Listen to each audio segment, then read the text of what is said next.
बादशाह और 3 बेटियां। बहुत ज़माना पहले एक दौर के मुल्क में एक बादशाह रहता था। उसकी 3 बेटियां थीं, आयला, ज़ारा और मेना।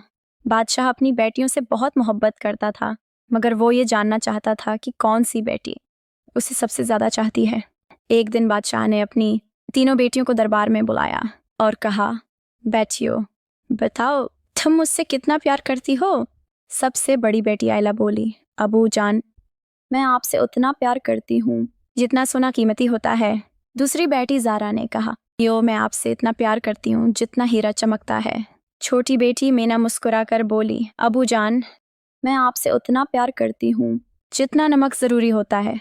ये सुनकर बादशाह हैरान रह गया। सिर्फ नमक? तुम्हें मेरी कीमत इतनी कम लगती है? गुस्से में आकर उसने हुक्म दिया कि मेना को महल से निकाल दिया जाए। मेना रोती हुई जंगल की तरफ चली गई।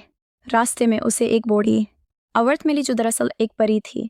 परी ने सारी बात सुनी और कहा, गम ना करो बेटी, सच्चाई हमेशा जीतती है। एक दिन तुम्हारे अबू को तुम्हारी बात समझ आ जाएगी। कुछ महीनों बाद बादशाह की सलगरह आई।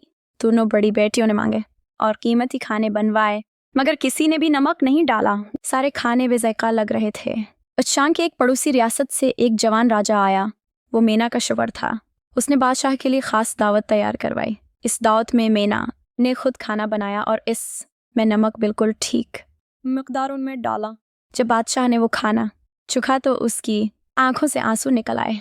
उसने कहा, ये जायका तो बिल्कुल मेरी छोटी बेटी के प्यार जैसा है। उसी वक्त मेना पर्दे के पीछे से बाहर आई।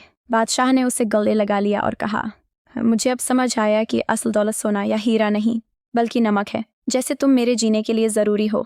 उस दिन के बाद बादशाह ने वादा किया कि वो कभी ज़ाहिरी बातों से किसी की कदर नहीं करेगा।